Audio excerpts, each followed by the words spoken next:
அனைவருக்கும் வணக்கம். குரு வாழ்க, குருவே துணை.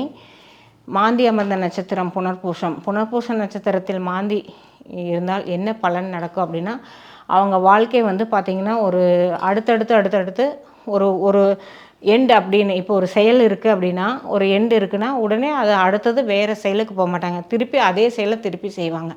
ஒரு செயலை மீண்டும் மீண்டும் செஞ்சுட்டே இருப்பாங்க. இப்போ உதாரணத்துக்கு ஒரு கடன் வாங்குகிறோன்னு வச்சுக்கோங்களேன். கடன் அடைக்க தோணுது அப்படின்னாலும் அந்த கடனை அடைக்கிறதுக்கு இன்னொரு கடனை வாங்குவாங்க. ஒரு பயணம் பண்ணுறாங்க அப்படின்னா பயணத்தை தொடர்ந்துகிட்டே இருப்பாங்க. இந்த பஸ் ஸ்டாப்பில் இருந்து இந்த பஸ் ஸ்டாப் போனால் குறுகிய இடைவெளியில் நம்ம ஒரு பயணம் பண்ணுறோன்னா அதுக்குள்ளே 3 டைமு அந்த பயணத்தை மாற்றுவாங்க. அந்த மாதிரி ஒரு செயலை மீண்டும் மீண்டும் செஞ்சுட்டே இருப்பாங்க.